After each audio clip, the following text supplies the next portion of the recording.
Good afternoon, welcome to N3 media news. నేను స్వాతి. కస్మూర్లోని మస్తాన్ వలీ దర్గాను మాజీ మంత్రి కాకాని గోవర్ధన్ రెడ్డి దర్శించుకుని ప్రత్యేక ప్రార్థనలు నిర్వహించారు. తమ ప్రభుత్వం అధికారంలోకి రాగానే నిధుల దుర్వినియోగానికి పాల్పడ్డ బాధ్యులపై చట్టపరమైన కఠిన చర్యలు తీసుకుంటామని హెచ్చరించారు కాకాని. నెల్లూరు జిల్లా వెంకటాచల మండలం కసుమూరులోని ప్రముఖ పుణ్యక్షేత్రం మస్తాన్ వలీ దర్గాలో మాజీ మంత్రి కాకాని ప్రత్యేక పూజలు నిర్వహించారు. మస్తాన్ వలీ కంబల్ ఫాతేహా దుప్పట్లు మార్చే కార్యక్రమంలో భాగంగా గురువారం మాజీ మంత్రి కాకాని గోవర్ధన్ రెడ్డి మస్తాన్ స్వామిని దర్శించుకుని ప్రత్యేక పూజలు నిర్వహించారు. ముందుగా మాజీ మంత్రి కాకానీకి దర్గా ముజావర్లు, నాయకులు, గ్రామస్తులు ఘనస్వాగతం పలికారు. ఈ సందర్భంగా కాకాని మాట్లాడుతూ ప్రపంచవ్యాప్తంగా ఎంతో ప్రసిద్ధిగాంచిన మస్తాన్ బాబా దర్గాను ఎంతో మంది ప్రముఖులు దర్శించుకుంటున్నారని, ఈ దర్గాను అభివృద్ధి చేసింది ఏదైనా ఉంది అంటే అది జగన్మోహన్ రెడ్డి ప్రభుత్వంలోనే తప్ప ప్రస్తుత ప్రభుత్వంలో చేసిందేమీ లేదని, దర్గాకు సంబంధించిన కార్యక్రమాలు ఏమైనా వస్తే చందాలు వేసుకుని నిర్వహిస్తున్నారు తప్ప వక్ఫ్ నుంచి నిధులు ఇవ్వడం లేదని, వక్ఫ్ అధికారులు ఏదైనా నిధులు దుర్వినియోగం చేస్తే వైసీపీ ప్రభుత్వం వచ్చిన వెంటనే విచారణ చేయించి అధికారులపై చర్యలు తీసుకుంటామని కాకాని తెలిపారు.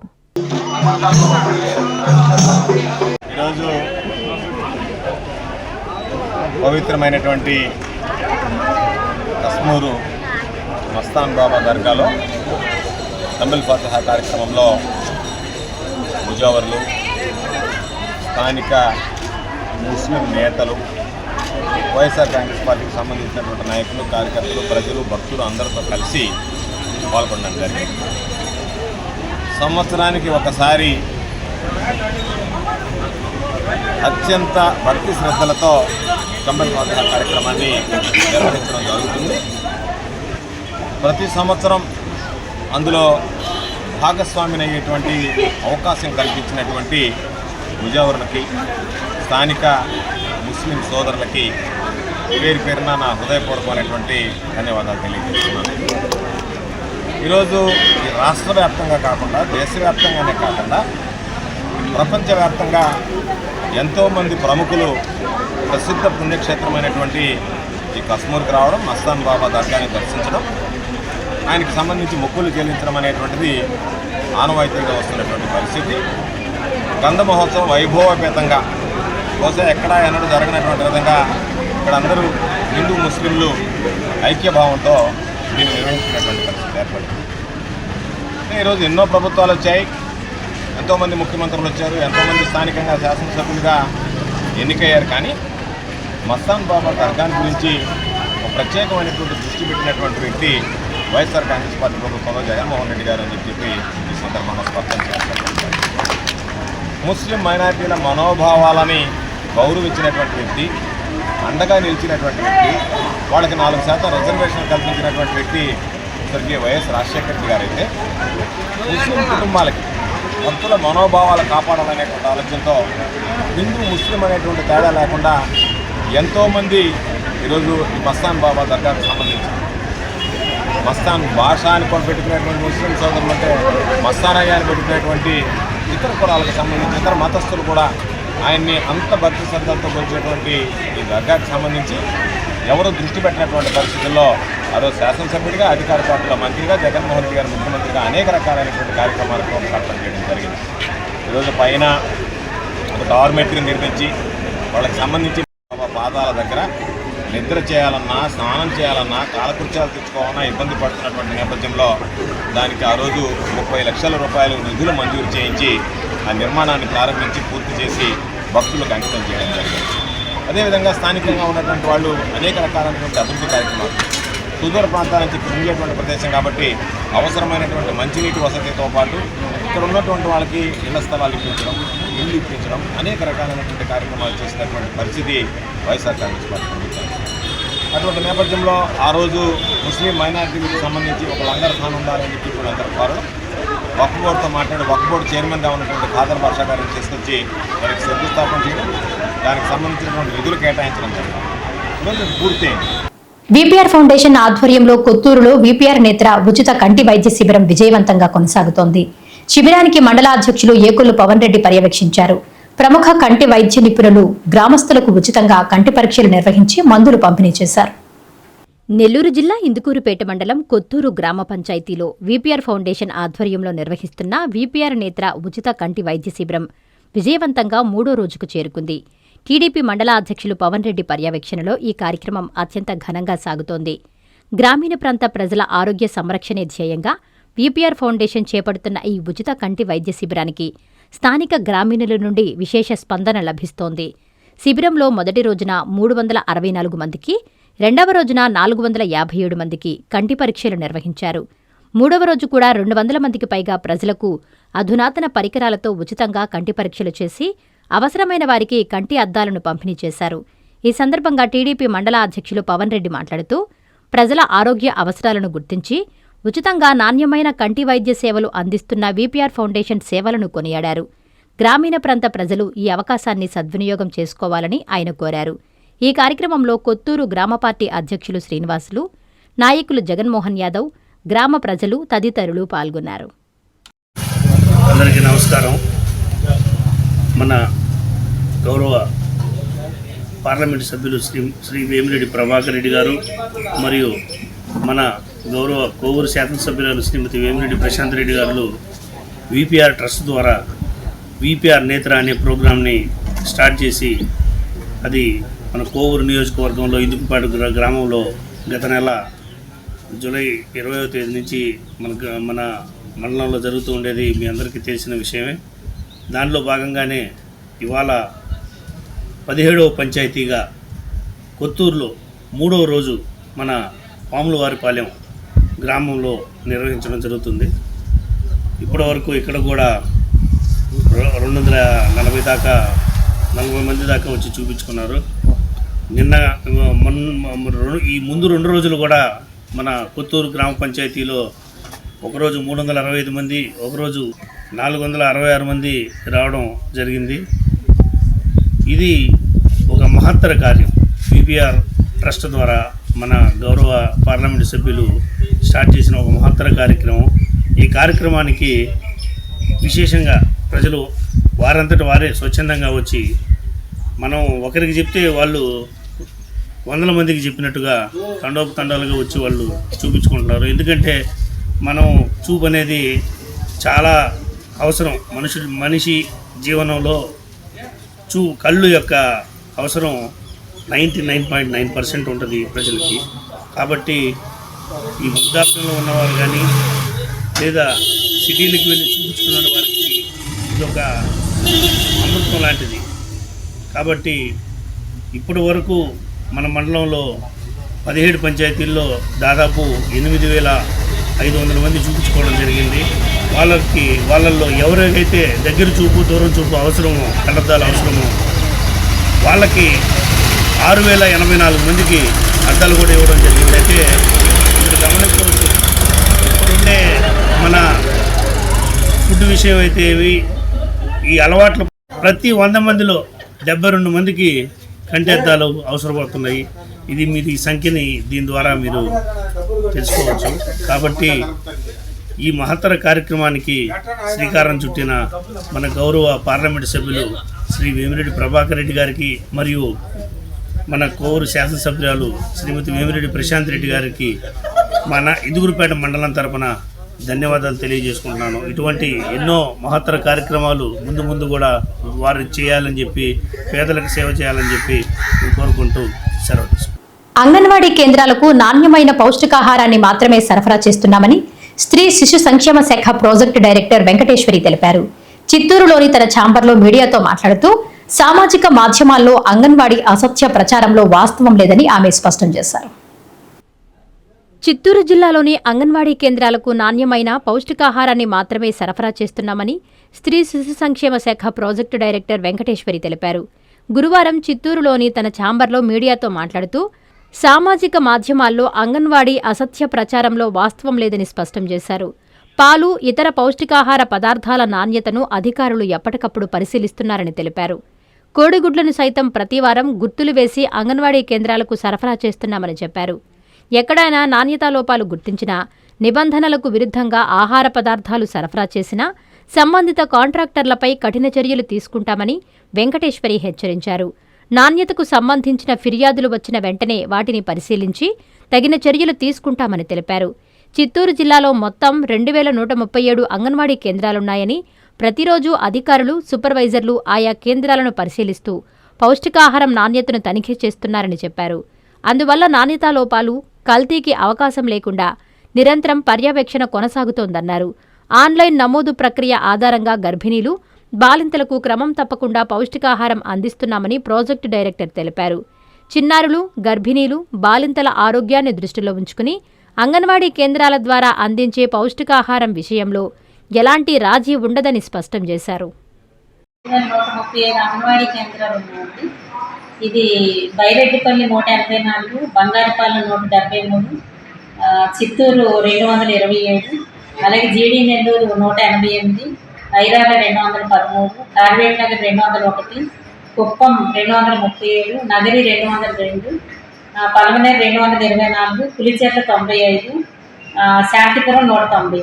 మొత్తం 2135 అంగన్వాడీ కేంద్రాల్లో కూడా గర్భవతులు, బాలింతలు, 7 నెలల నుంచి 3 సంవత్సరాల పిల్లలు, 3 నుంచి 6 సంవత్సరాల పిల్లలు 4 కేటగిరీలు ఉంటారు. గర్భవతులకి, బాలింతలకి కూడా టేక్ హోమ్ రేషన్ ద్వారా 2 విడతల్లో మొదటి శుక్రవారం అండ్ 3వ శుక్రవారం వాళ్ళ దగ్గర వచ్చిన సప్లైయర్ స్టాక్స్ ప్రకారం ఫస్ట్ శుక్రవారం గుడ్లు 13, 3వ శుక్రవారం 12 చొప్పున 25 కోడిగుడ్లు సరఫరా చేస్తారు.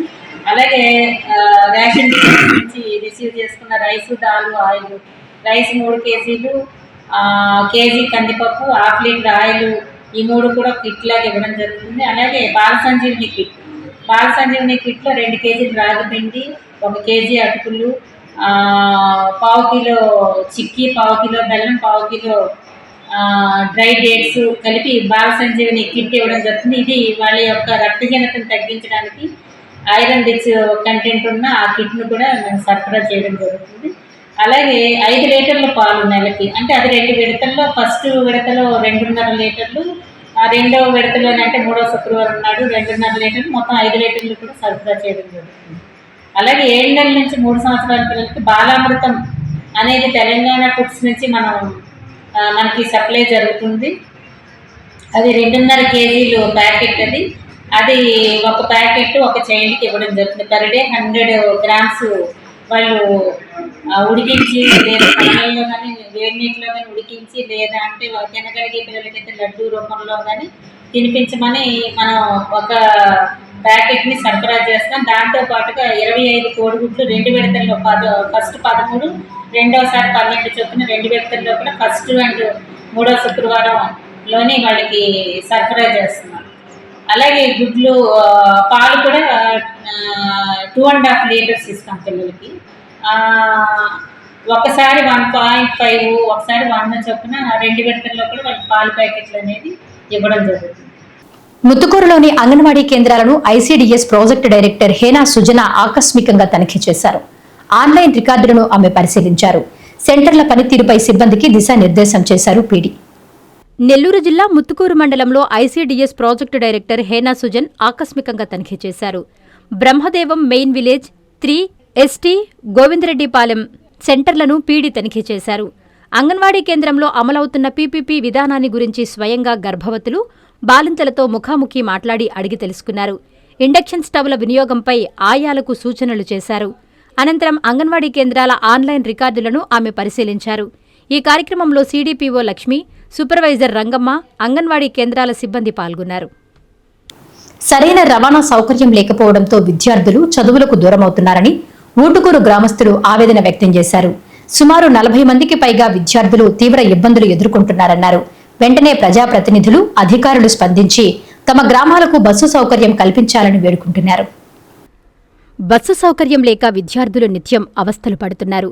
ఇంద్రానగర్, తక్కెలపాడు గ్రామాలకు సరైన ప్రజా రవాణా సౌకర్యం లేక విద్యార్థులు పాఠశాలలు, కళాశాలలకు వెళ్లేందుకు ఇబ్బందులు ఎదుర్కొంటున్నారు.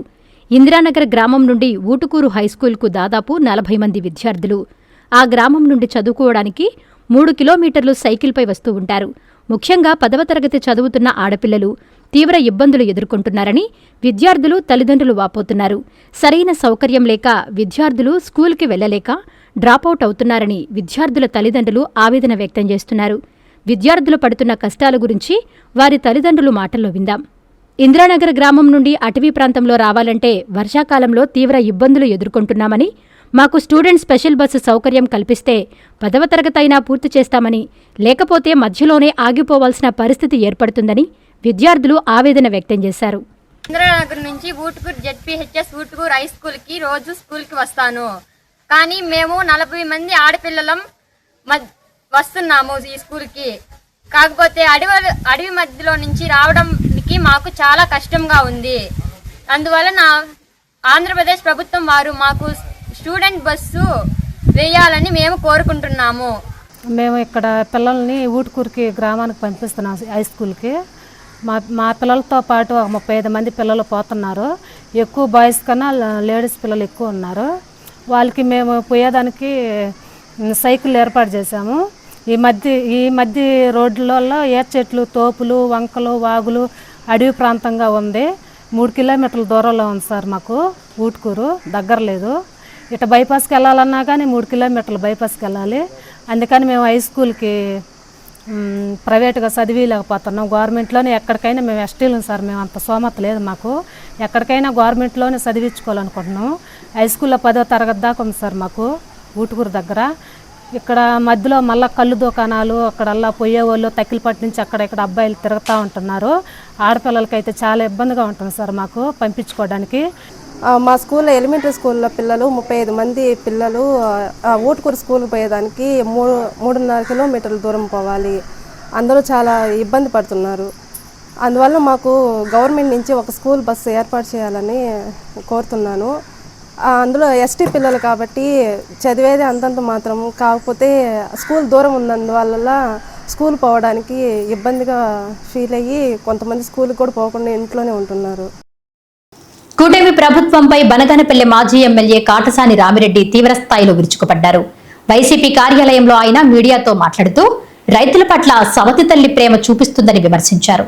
ప్రభుత్వం వెంటనే స్పందించి రైతులను ఆదుకోవాలని డిమాండ్ చేశారు. నంద్యాల జిల్లా బనగానపల్లె వైఎస్ఆర్ కాంగ్రెస్ పార్టీ కార్యాలయంలో మాజీ మంత్రి కాటసాని రామిరెడ్డి మీడియా సమావేశం నిర్వహించారు. సమావేశంలో ఆయన మాట్లాడుతూ కూటమి ప్రభుత్వం రైతుల పట్ల సవతి తల్లి ప్రేమ చూపిస్తుందని అన్నారు. శ్రీశైలం డ్యాంలో 875 అడుగులకు నీరు చేరిన ఎస్ఆర్బీసీ కాలువకు నీరు అందించలేని ప్రభుత్వం గాలేరు నగరి ద్వారా అవుకు రిజర్వాయర్ కు నీరు విడుదల చేశారన్నారు. ఆ నీరు అవుకు రిజర్వాయర్ కు చేరి అవుకు నుంచి పరిశ్రమలకు నీటిని మళ్లించారని, రైతులకు సాగునీరు లేదు కానీ పరిశ్రమలకు మాత్రం నీరు మళ్లిస్తారన్నారు. కనీసం 6 తడి పంటలకు కూడా నీరు అందించలేని చేతగాని ప్రభుత్వం ఈ కూటమి ప్రభుత్వమని ధ్వజమెత్తారు. ఇంత జరుగుతున్న జిల్లాలోని మంత్రులు ఏం చేస్తున్నారని ప్రశ్నించారు. రైతులు పండించిన పంటకు గిట్టుబాటు ధర లేదన్నారు. రైతు భరోసా కేంద్రాల ద్వారానే అందించి పాత విధానాన్ని పాటించాలన్నారు. ఎస్ఆర్బీసీ కాలువ నుంచి పంట కాలువలకు సాగునీరు అందించిన ఘనత నాటి వైఎస్ రాజశేఖర రెడ్డిదని గుర్తు చేశారు. పిచ్చికుక్క దాడిలో సుమారు 15 మంది తీవ్రంగా గాయపడ్డ దారుణ ఘటన వింజమూరులో చోటు చేసుకుంది. పిచ్చికుక్కలను నివారించాలని వేడుకుంటున్నా సంబంధిత అధికారులు పట్టించుకోకపోవడం బాధాకరమని ప్రజలు ఆవేదన వ్యక్తం చేస్తున్నారు. ఇప్పటికైనా స్పందించి సమస్యకు పరిష్కారం చూపాలని కోరుతున్నారు. వింజమూరు పట్టణంలోని ప్రాథమిక వైద్యశాలకు పిచ్చికుక్క కరిసి దాదాపు 15 మంది వచ్చారు. వీరందరూ కలిగిరి మండలంలోని కుడుమలదిన్నెపాడుకు చెందిన వారిగా డాక్టర్ తెలియజేశారు. వారందరికీ ప్రాథమిక వైద్యం అందించినట్లు ఆయన తెలియజేశారు. క్షతగాత్రుడు తెలిపిన వివరాల మేరకు తెల్లవారుజామున పిచ్చుకుక్క ఇష్టం వచ్చినట్లు అందరినీ కరిసిందన్నారు. గత కొద్ది రోజులుగా పంచాయతీలో కుక్కలు స్వైర విహారం ఎక్కువగా ఉన్నా పంచాయతీ అధికారులు కానీ ఉన్నత అధికారులు గాని కన్నెత్తి చూడకపోవడంతో ఇటువంటి పరిణామాలు చోటు చేసుకున్నాయని వారు ఆవేదన వ్యక్తం చేశారు. మేము లక్ష్మీదేవి నేను ఇద్దరం కలిసి రోడ్లో మా టీ బొంకాడ కూర్చొని ఉంటే కుక్క వచ్చిన తర్వాత మా తమ్ముడు ఒకడు అన్న కుక్క వస్తుందని చెప్పిండు. నేను చెప్పి కర్ర తీసుకున్న టైంలో వచ్చి టైం పడేసి ముందు నెత్తి పుట్టుకుంది. నెత్తిన తర్వాత మళ్ళీ చెవు పుట్టుకున్నది. ఆ తర్వాత ఆ అమ్మాయి పైన పడింది. ఆ అమ్మాయి పైన పడేలాక ఆ అమ్మాయి తప్పించుకుంది. అక్కడికి వెళ్ళిపోయింది. 10 గంటలప్పుడు నా దుప్పట్లు లాగితే నేను దుప్పటి తరిమేరకు పోయింది. మళ్ళీ తెల్లారి గంటలో తిప్పుకొని వచ్చింది. వచ్చాక కుక్క అనుకుంటాను ఆయన కావాలి. మళ్ళీ పోయి ఇంకొక ఆయన మళ్ళీ ఊళ్ళో పోయి ఊళ్ళో కలుసుకుంటా వచ్చి ఆయన చెవు కరిచినాక ఆయన చెవు కడుతుందని నేను వెళ్తానే ఉన్నాను. అది మళ్ళీ నా మీద అది నా చేతికి దొరికింది. నా పొట్టకాడికి వచ్చాను. నా చేతికి గొంతు మూతి దొరికింది. ఎట్లా కొట్టుకున్నా ఇంకా 5 నుంచి వాళ్ళు కొట్టేసారు. వన్ నేషన్ వన్ ఎడ్యుకేషన్ పేరుతో విద్యా వ్యవస్థను ఎన్డీఏ ప్రభుత్వం కాషాయీకరణ చేస్తుందని ఏఐఎస్ఎఫ్ జిల్లా ప్రధాన కార్యదర్శి షేక్ మస్తాన్ షరీఫ్ మండిపడ్డారు. యూనివర్సిటీలలో ఖాళీగా ఉన్న టీచింగ్, నాన్ టీచింగ్ పోస్టులను భర్తీ చేయాలని డిమాండ్ చేస్తూ నెల్లూరు నగరంలో జరిగిన ర్యాలీలో ఆయన పాల్గొని మాట్లాడారు. అఖిల భారత విద్యార్థి సమైక్య నెల్లూరు జిల్లా సమితి ఆధ్వర్యంలో వీఆర్సీ సెంటర్ నుండి గాంధీ బొమ్మ వరకు విద్యార్థులతో ర్యాలీ నిర్వహించారు. ఈ సందర్భంగా ఏఐఎస్ఎఫ్ నెల్లూరు జిల్లా ప్రధాన కార్యదర్శి షేక్ మస్తాన్ షరీఫ్ మాట్లాడుతూ కేంద్రంలో అధికారంలో ఉన్న బీజేపీ నేతృత్వంలోనే ఎన్డీఏ ప్రభుత్వం వన్ నేషన్ వన్ ఎడ్యుకేషన్ పేరుతో విద్యా వ్యవస్థను కాషాయకరణ చేస్తుందని మండిపడ్డారు. ప్రైవేటు విద్యా సంస్థలకు, ప్రైవేటు విశ్వవిద్యాలయాలకు విచ్చలవిడిగా అనుమతులు ఇస్తూ ప్రభుత్వ విద్యా రంగానికి బడ్జెట్ నిధులతో కోతలు పెడుతున్నారని ఆయన ఆవేదన వ్యక్తం చేశారు. మరోపక్క మేమేమి తక్కువ కాదు అన్న చందంగా ఆంధ్రప్రదేశ్లో రాష్ట్ర ప్రభుత్వంలో భాగస్వాములైన కార్పొరేట్ విద్యా వ్యాపారవేత్తల చేతుల్లో ప్రభుత్వ విద్యా వ్యవస్థ ఉక్కిరిబిక్కిరి అవుతుంటే రాష్ట్ర విద్యాశాఖ మంత్రి మౌనంగా చూస్తూ ఉండే పరిస్థితి నేడు నెలకొందని ఆయన అభిప్రాయం వ్యక్తం చేశారు. ఇప్పటికైనా కేంద్ర రాష్ట్ర ప్రభుత్వాలు తమ వైఖరిని మార్చుకొని పేద విద్యార్థుల సమస్యలకు పరిష్కారం చూపాలని, లేని పక్షంలో భవిష్యత్తులో ఆందోళన కార్యక్రమాలకు శ్రీకారం చుడతామని కేంద్ర రాష్ట్ర ప్రభుత్వాల్ని ఆయన హెచ్చరించారు. ఈ కార్యక్రమంలో శివవర్మ, సోహెల్, అబ్దుల్ కలీం, శివాని, మాధురి, సాబిర్, అభి, కార్తిక్, అబ్దుల్ తదితరులు పాల్గొన్నారు. పుంగనూరు నియోజకవర్గ పరిధిలో ఓటర్ల నమోదుకు ప్రత్యేక శిబిరాలు ఏర్పాటు చేస్తున్నామని special deputy collector N Chandrasekhar Reddy తెలిపారు. ఈ అవకాశాన్ని 18 ఏళ్లు నిండిన ప్రతి ఒక్కరూ సద్వినియోగం చేసుకోవాలని ఆయన కోరారు. పుంగనూరు అసెంబ్లీ నియోజకవర్గ పరిధిలో ఆగస్టు 22, 23, 29, 30వ తేదీల్లో ప్రత్యేక ఓటరు నమోదు శిబిరాలు నిర్వహించనున్నట్లు ఎన్నికల నమోదు అధికారి special deputy collector N Chandrasekhar Reddy తెలిపారు. 18 ఏళ్లు నిండిన అర్హులైన యువతీ యువకులు ఈ నెల 30వ తేదీలోపు ఓటరుగా నమోదు చేసుకోవాలని సూచించారు. నియోజకవర్గంలోని సంబంధిత పోలింగ్ కేంద్రాల వద్ద నిర్వహించే ప్రత్యేక శిబిరాలను అర్హులు సద్వినియోగం చేసుకోవాలని కోరారు. కొత్తగా ఓటరుగా నమోదు చేసుకునే వారు ఫారం 6 ద్వారా విదేశాల్లో నివసిస్తున్న అర్హత కలిగిన భారతీయ పౌరులు ఫారం 6A ద్వారా దరఖాస్తు చేసుకోవచ్చన్నారు. అవసరమైన దరఖాస్తు ఫారాలు ప్రత్యేక శిబిరాల్లో పోలింగ్ కేంద్రాల వద్ద BLOలను సంప్రదించి దరఖాస్తులు సమర్పించవచ్చని తెలిపారు. తెలుగురాయపురంలో పంట పొలాలకు సాగునీరు అందకపోవడంతో రైతులు తీవ్ర ఆందోళన వ్యక్తం చేస్తున్నారు. ఇరిగేషన్ అధికారులు వెంటనే స్పందించి పంట పొలాలకు సాగునీటిని అందించేలా చర్యలు చేపట్టాలని వేడుకుంటున్నారు రైతులు. నెల్లూరు జిల్లా కలువాయి మండలం తెలుగురాయపురం గ్రామంలో 400 ఎకరాల వరి పంట సాగు చేయగా మరికొందరు రైతులు పచ్చిమిర్చి పంటలు వేసుకుని ఉన్నారు. అయితే 7L, 8L కెనాల్ కాలువ నుండి సాగునీరు చుక్క కూడా దిగువకు రాకపోవడంతో ఈ కెనాల్ క్రింద ఉన్నటువంటి దాదాపు 120 ఎకరాల వరి పైరు నీరు అందక ఎండిపోతోందని రైతులు ఆవేదన వ్యక్తం చేశారు. వరి వెన్నుదసుకొచ్చాక వారం నుంచి నీరు పొలాలకు రాక నేల బీటలు వారుతున్నాయని రైతులు ఆందోళన చెందుతున్నారు. కళ్ల ముందే నీరు లేక భూమి బీటలు వారి పైరు ఎండుతుంటే రైతులు ఆవేదన చెందుతున్నారు. ఈ విషయంపై ఇరిగేషన్ అధికారులు స్పందించి సాగునీటిని పంట పొలాలకు అందించేలా చూడాలని రైతులు వేడుకుంటున్నారు. మా కాలువ కింద వచ్చేసేసి దాదాపు 400 ఎకరాల దాకా సాగుబడి చేసి ఉన్నాము. ఇప్పుడు 15 రోజుల నుంచి 7L, 8L కింద చుక్క నీరు రావటం లేదు. పంటలు పూర్తిగా ఎండిపోతున్నాయి. దానివలన అధికారులు ఏదో ఒక చొరవ చేసి మాకు న్యాయం చేయాల్సిందా కోరుతున్నాము. లేకపోతే మేము ఇబ్బంది పడిపోతాము. ఇంకా మాకు వచ్చేసేసి దాదాపు 1 నెల రోజులు నీళ్లు రావాల్సింది. పైరు పూర్తి పొట్ట దశలో ఉంది. నీళ్లు రాకపోతే రైతులందరూ ఇబ్బంది పడిపోతాము. దానికి అధికారులు న్యాయం చేయాల్సిందిగా కోరుతున్నాము. అది కలువాయి మండలం తెలుగురాయపురం 2L కాలువ కింద 400 ఎకరం పైరు పెట్టినాము. అందులో దాంట్లో ఉండేది 7L, 8L కాలువ కింద 150 ఎకరాలు మై ఎండిపోతుంది. 15 రోజుల నుంచి సరిగ్గా నీళ్ళు రావట్లేదు. మేము అధికారులకి చెప్పుకుంటున్నాం, ఇవాళ చెప్పాము, రేపు వస్తామని అంటున్నారు. కానీ మాకు నెల 15 రోజులు వాటర్ వస్తేనే మేము బయటపడగలం, లేకపోతే ఇబ్బందికరంగా ఉంటుంది. దయచేసి మాకు ఈ నెల 15 రోజులు నీళ్లు ఇవ్వని కోరుకుంటున్నాం. ఈ వార్తలు ఇంతటితో సమాప్తం. నమస్కారం.